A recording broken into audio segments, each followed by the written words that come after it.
Ndabasuhuje. Perezida wa Leta Zunze Ubumwe za Amerika Donald Trump yatangaje ko hari intambwe ishimishije yatewe mu rugendo ruganisha ku Rwanda na Repubulika Iharanira Demokarasi ya Kongo ku gusinya amasezerano y'amahoro mu minsi mike iri imbere.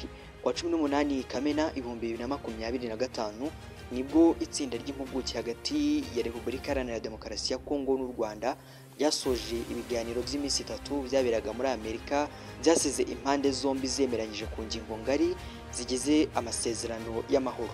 Kwa 27 Kamena i Washington DC ba minisitiri b'ububanyi n'amahanga b'ibihugu byombi nibwo bazasinya banemeze amasezerano y'amahoro. Nyuma ku itariki itaramenyekana, abakuru b'ibihugu ubwo ni igihugu cya Kongo ndetse n'u Rwanda bazahura baganire ku bijyanye n'amahoro, ituze ndetse n'ibijyanye n'ubukungu mu karere k'ibiyaga bigari. Perezida Trump yabwiye abanyamakuru ko igihugu cye gitewe ishema no kuba hari intambwe ishimishije yatewe muri uru rugendo rw'amasezerano y'amahoro, aho yagize ati tuzasinya hanyuma duhagarika intambara. Ni iby'agaciro kuri njye kubigiramo uruhare. Ndashimira Visi Perezida JD Vance n'umunyamabanga wacu wa leta ushinzwe ububanyi n'amahanga ku kazi keza bakoze. Rero u Rwanda rumaze igihe kinini mu ntambara na Kongo, intambara mbi cyane. Rugiye kwemeranya amahoro na Kongo, batangire gukorana ubucuruzi na Amerika n'ibindi bihugu, hanyuma bagira ubundi buzima bwiza busanzwe. Dutewe ishema n'iyo ntambwe. Trump yabivuze ko yabikoze no hagati y'Ubuhinde na Pakistan, kandi ko mu minsi mike igihugu cye kiza gutangira kugirana amasezerano y'ubucuruzi n'Ubuhinde hamwe na Pakistan. Nabwo yavuze ngo ni ibintu byiza cyane. Yavuze ko iyo ntambwe yanatewe hagati ya Kosovo na Serbia, ibihugu bimaze igihe kinini birwana. Ati ubu dufite ibindi bikomeye nk'Uburusiya na Ukraine, bigaragara ko naho hari intambwe iri guterwa. Dufite Israeli, nta muntu uzi aho ibi bigana, tuzabimenya neza mu gihe gito.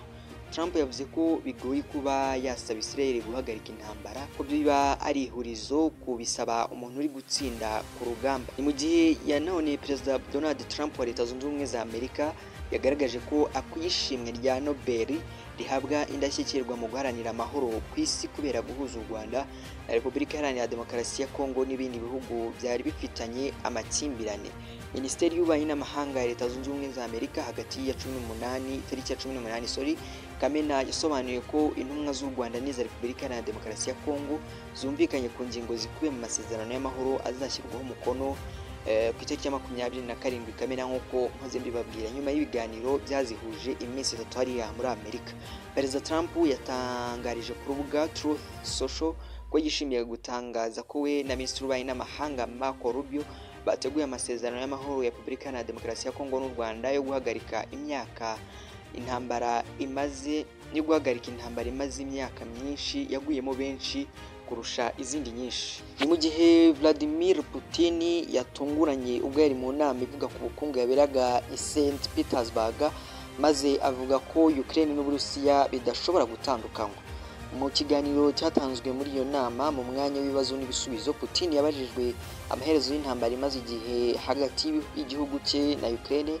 Mu gusubiza yagize ati nabivuze kenshi ko mbona abanya-Ukraine n'Abarusiya nk'abaturage b'igihugu kimwe. Kubw'iyo mpamvu rero Ukraine ni iyacu. Ni igisubizo cyakiranwa amashyi menshi n'abari bitabiriye iyo nama biganjemo abanyapolitiki n'abakora ubucuruzi.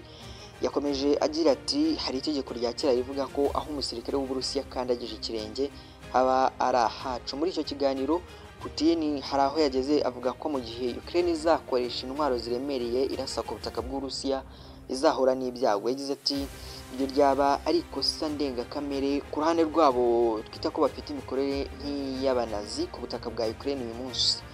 Ryaba ari ryo kosa rya nyuma duhora iteka dusubiza. Rero igisubizo cyacu cyaba kikarishye. Ni mu gihe rero umugaba mukuru w'ingabo za Uganda General Muhoozi Kainerugaba ari i Kinshasa muri Repubulika Iharanira Demokarasi ya Kongo kuva kuri uyu wa 20 Kamena 2025.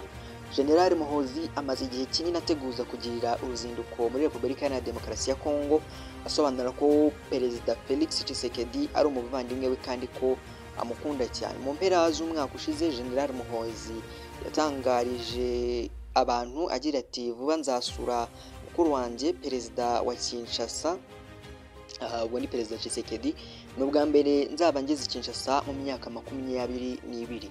Amakuru ava i Kinshasa avuga ko kuri uyu wa 20 Kamena 2025 ku kibuga mpuzamahanga cy'indege cya Njini hagaragaye abasirikare benshi ndetse ahuzwa n'uruzinduko rwa General Muhozi. Abashinzwe umutekano wa Repubulika Iharanira Demokarasi ya Kongo bahamya ko General Muhozi yagiye kuganira n'abanyekongo ku musaruro w'ibikorwa byahawe izina Operation Shujaa byo kurwanya umutwe w'iterabwoba wa ADF. Biteganyijwe ko kuwa 21 Kamena General Muhozi ari businyana amasezerano avuguruye na Operation Shujaa hamwe na mugenzi we uyobora ingabo za Repubulika Iharanira Demokarasi ya Kongo Lieutenant General Jules Banza Mwirambwe. Nk'uko General Muhozi yabivuze mu bihe byashize, biteganyijwe ko nk'uko General Muhozi yabivuze mu bihe byashize, biteganyijwe ko ahura na Perezida Tshisekedi, gusa ibyo baganiraho ntabwo biramenyekana.